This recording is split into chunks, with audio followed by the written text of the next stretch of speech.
I set the bag of groceries down on the driveway and stared at the door to my garage studio. There was a padlock on it, not one of mine. I stood there for a moment in the October cold, my breath making small clouds in the air, trying to understand what I was looking at. I'd been gone 9 days. My brother and I drove up to his cabin outside of Sudbury every year in the fall, just the two of us. No phones worth answering, no obligations. I'd been doing that trip for 11 years. Everyone in my house knew about it. I walked around to the small window on the side of the garage and pressed my face to the glass. My workbench was gone. My photography equipment. The light stands, the backdrop frames, the rolling cabinet where I kept every lens I'd accumulated over 30 years. All of it was gone. In its place, I could make out the dim shape of a white crib against the wall where I used to keep my late wife's rocking chair. The rocking chair wasn't there anymore either. I stood outside in the cold for a long time before I went into the house. Let me tell you how we got here, because I think it matters. My name is Gerald. I'm 63 years old. I live in a 2-story house in Hamilton, Ontario. The same house I bought with my wife Patricia in 1991. Patricia passed away from cancer 6 years ago. We had one son together, our son Daniel, who is now 34 years old and who, along with his wife Melissa, had been living in my home for the past 3.5 years. When Daniel first asked if he and Melissa could move in, I said yes without hesitating. Melissa was between jobs. Daniel's lease had ended, and they'd been having a hard time saving for a down payment. This is not unusual in Ontario. Anyone who's watched housing prices over the last decade understands why a young couple might need help getting their footing. I wasn't going to make my son feel ashamed for needing a hand. We agreed on $500 a month in rent. That covered a fraction of the property tax and utilities, but I wasn't looking to profit from my son. I wanted to help. The agreement was simple. They'd save what they could, and when they were ready to move out on their own, we'd figure out next steps. That was the agreement.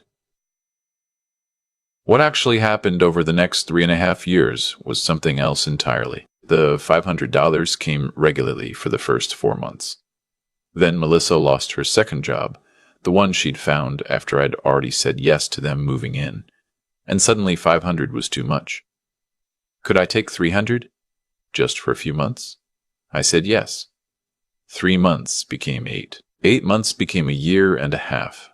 Eventually, the payment stopped altogether, and when I brought it up, Daniel looked at me with genuine confusion on his face, like I'd suggested something unreasonable, and said, "Dad, you know we're trying. You know how hard it is out there right now." I did know. I also knew that Melissa had started a Pilates membership in February, and that Daniel had come home in June driving a used Audi that he'd put on financing. I knew these things not because I was tracking their spending, but because they lived in my house, and it's difficult not to notice. In the meantime, I kept paying the full property taxes, the utilities, the internet bill. When the hot water heater needed replacing, I paid for it. When the backyard fence blew down in a windstorm, I paid for it. I stocked the kitchen once a week, and over those 3.5 years, I could count on one hand the number of times either of them had brought home groceries. I didn't say anything. That was my mistake, and I own it. I kept telling myself that family doesn't keep score, that things would turn around, that one day they'd be settled and I'd look back on this and be glad I helped. My studio was the one place I kept to myself. After Patricia died, I had to find somewhere to put everything I was carrying. I'd been an amateur photographer since my 20s, and I started spending more time in the garage, fixing it up, running proper wiring, installing temperature control so my equipment wouldn't be ruined by the cold. I built a decent dark room in the back corner. I mounted a photo of Patricia on the wall above my workbench. One I'd taken myself at Niagara-on-the-Lake the summer before she got sick, her laughing at something off camera. The light catching her the way it only does for a second before it's gone. That studio was mine. That was my understanding, and I thought it was everyone else's too. Melissa was pregnant. She'd told me in August, and I was genuinely happy about it. My first grandchild. I'd already started thinking about what I might build. A small toy chest. Something simple and maple because I'd taken up woodworking as a second hobby, and I liked working with my hands. I was happy. I came home from Sudbury to a padlock that wasn't mine and a crib where my workbench used to be. I walked into the house. Daniel and Melissa were sitting in the living room. Melissa looked up and smiled like nothing was unusual. "Hey, how was the cabin?" she said. I looked at her. Then I looked at Daniel. "What happened to my studio?" I said. Daniel set down his phone. "Dad, we talked about this. The baby needs a room. The spare bedroom is my office. We can't give that up right now. And the nursery needs to be on the main floor because Melissa doesn't want to be climbing stairs at 3 in the morning. I want to point out that no one had spoken to me about any of this before I left for Sudbury. There was no conversation. There was no asking. "Where is my equipment?" I said. "Where is the rocking chair? Where is the photo of your mother?" There was a pause. "It's all in storage," Melissa said. Her voice was careful and measured in the way that told me she'd rehearsed this. A climate-controlled unit over on Barton Street. We made sure everything was handled carefully. "You made sure," I said. "You made sure with my things. In my garage. On my property. While I was gone." Daniel stood up. "Dad, you need to calm down. This is a lot of stress for her right now. The baby comes in March. We needed to get the nursery set up, and we knew you'd make it difficult if we asked first. So we handled it."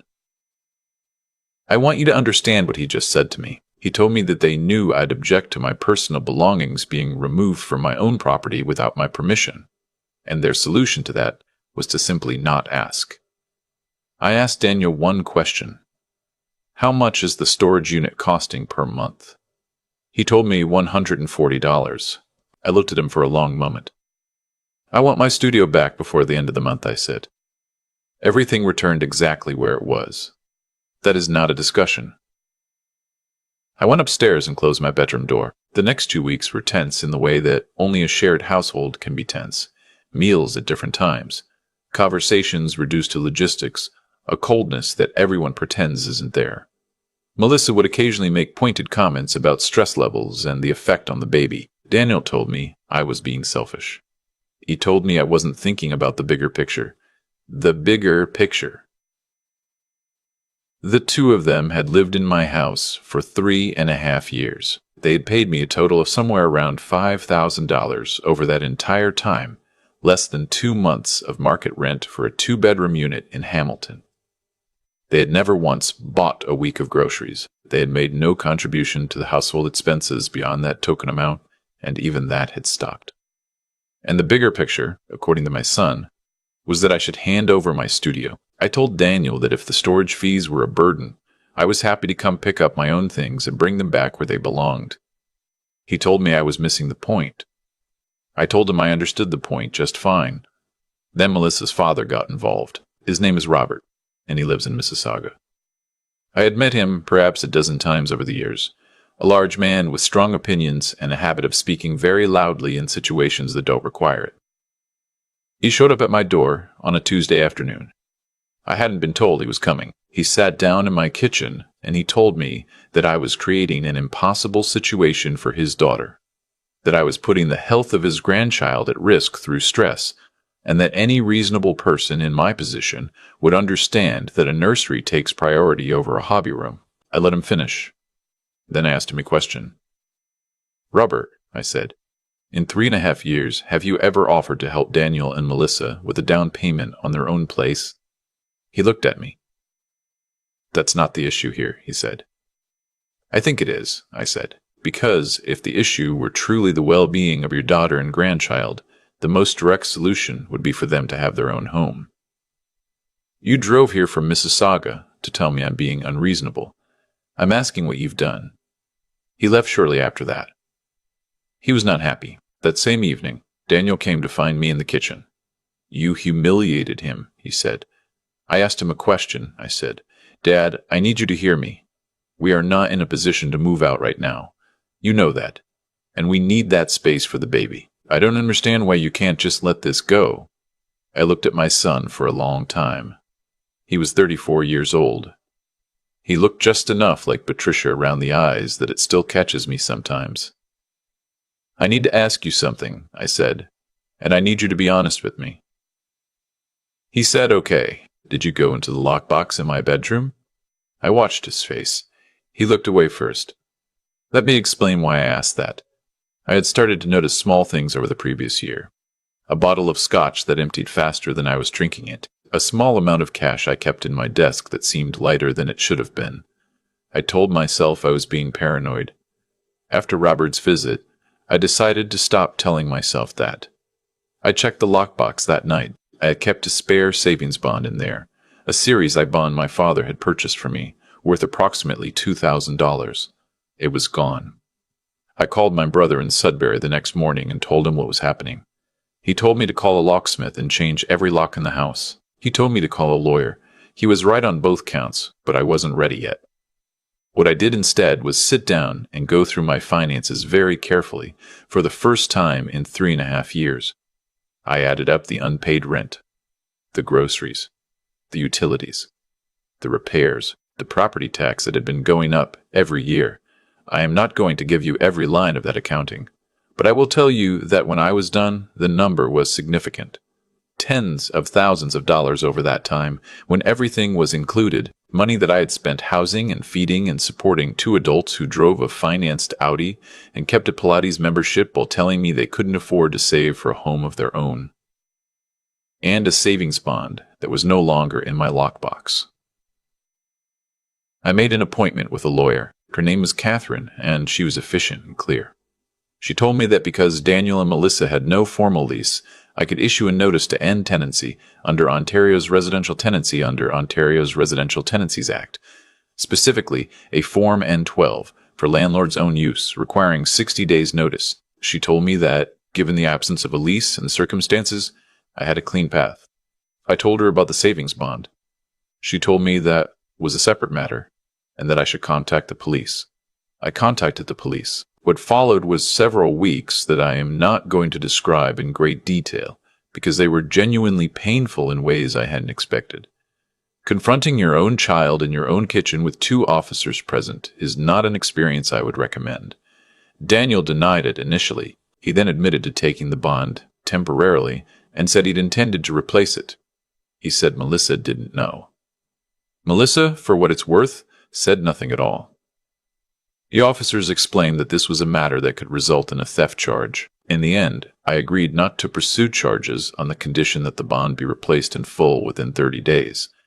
I had a signed agreement to that effect. I served the N12 notice the same week. Daniel called me 3 times that day. He told me I was destroying his family. He told me that his mother would be ashamed of me. He told me that throwing out a pregnant woman was something he would never forgive. I want to address that directly because it stayed with me for a long time. Patricia was the most principled person I have ever known. She believed in accountability. She believed that love without boundaries wasn't love. It was just exhaustion wearing a kind face. She would have helped Daniel. She would have helped Melissa. She would not have allowed either of them to mistake her generosity for an open invitation to take whatever they wanted. I know this because I knew her for 31 years, and because the woman in that photograph above my workbench, laughing in the Niagara-on-the-Lake light, was not someone who confused kindness with surrender. Robert called me again during the 60-day period. He was calmer this time. He asked if there was any way to work something out. I told him the notice stood. He asked what they were supposed to do. I told him that was a question I'd been asking myself for 3.5 years, and I was confident they'd figure it out. I want to be fair here. I helped them find transitional resources. There are rental assistance programs in Ontario, and Hamilton specifically has several. I provided Daniel with the information. I told him that if he needed help with a damage deposit on a rental, I would consider contributing, once, as a gift, with no expectation of repayment and no strings attached. That offer stood. He didn't take me up on it. Robert apparently helped them with a damage deposit in the end, which I note without particular satisfaction, but with the observation that the resources were there all along. They moved out on a Thursday in January, 2 months and 4 days after I served the notice. It was cold. I helped carry boxes. Daniel and I didn't talk much, but we didn't fight either. When the last bag was in the car, he paused by the door and looked at me in a way I can't fully describe. Not angry, not exactly, but something more complicated than that. "I'll pay you back," he said. I told him I hoped he would, and not only because of the money. The savings bond was replaced in full, as agreed. The day after they left, I went out to my garage. It took me the better part of a weekend to get everything back the way I'd had it. Some things had been handled carelessly in the move to storage. A lens filter cracked, the darkroom curtain torn along one seam. The rocking chair had a small gouge on the left armrest that hadn't been there before. These things bothered me more than I'd expected, and I gave myself permission to feel that without turning it into something larger. The photograph of Patricia was undamaged. I hung it back above the workbench. I stood there in the cold garage with my breath making small clouds, and I looked at her laughing in that October light, and I felt something in my chest loosen that had been knotted tight for a very long time. I have spoken to Daniel 4 times since January. The conversations are careful and short, the way conversations are when two people are trying to find their way back to something without quite knowing the path. He and Melissa had the baby in March, a girl. He texted me a photo. She has Patricia's eyes, or I think she does, though I know that might just be something I want to see. I haven't met her yet. I think I will when enough time has passed. I updated my will in February. I won't say what it contains, except that it reflects what I actually want, rather than what I assumed would never need to be said out loud. I am spending my evenings in my studio again. There is a piece of maple in my workshop that I've been shaping slowly into a small jewelry box. Nothing elaborate, just clean joints and a good finish. The kind of thing that takes longer than it needs to because the point is the making of it. I don't know who I'll give it to. Maybe it doesn't need to have a destination yet. I am 63 years old. I own a house in Hamilton. I have a daughter-in-law I don't fully know, a granddaughter I haven't met, and a son I'm not sure knows yet what he wants to be. And I have my studio back. I go out there in the early mornings before the neighborhood wakes up, and I develop what I've been shooting, and I sit with my coffee and look at the wall where Patricia's photograph hangs, and I think about the difference between helping someone and disappearing for them. It's not a small difference. I just needed a padlock on a door to finally understand it. There's something I've learned from all of this that I didn't expect to learn. Not about my son, not about his wife, but about myself. For 3.5 years, I told myself that staying quiet was the kind thing to do. I told myself that a good father absorbs the difficulty, keeps the peace, and doesn't make his child feel small. What I didn't understand then is that silence, held long enough, stops being kindness and starts being a kind of lie. I was pretending that what was happening in my own home was acceptable, because naming it felt too costly. And in doing that, I wasn't protecting anyone. I was just delaying the reckoning that was always coming. The actions we take, and the ones we don't take, have a way of compounding over time. Every month I said nothing about the unpaid rent. I made it slightly easier for Daniel to believe that his arrangement was reasonable. Every time I restocked the kitchen without a word, I made it slightly easier for Melissa to believe that my home was simply available to them on whatever terms suited them best. I didn't cause their choices, but I made those choices easier to sustain. That's not a comfortable thing to sit with, and I think sitting with it honestly is part of what it means to act with integrity. Because integrity isn't only about how we respond to the wrong things other people do. It's about how clearly we see our own role in the situations we find ourselves in. Daniel made the choice to take that savings bond. Melissa made the choice to padlock a door that wasn't hers to padlock. Those were their decisions, and they carry the weight of them. But I had made years of smaller decisions that quietly taught both of them that there were no real consequences in my house. That's on me. What changed wasn't my circumstances. It was my clarity.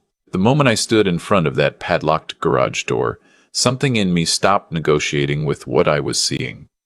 And I think that kind of clarity, the willingness to see a situation as it actually is, not as you wish it were, is something that takes genuine courage to develop. It's easier to rationalize. It's easier to find one more reason to wait. The hard thing is to look at what's true and decide to act from that truth, even when acting is costly. I didn't serve that notice out of anger. I served it because it was the honest thing to do, for Daniel as much as for myself.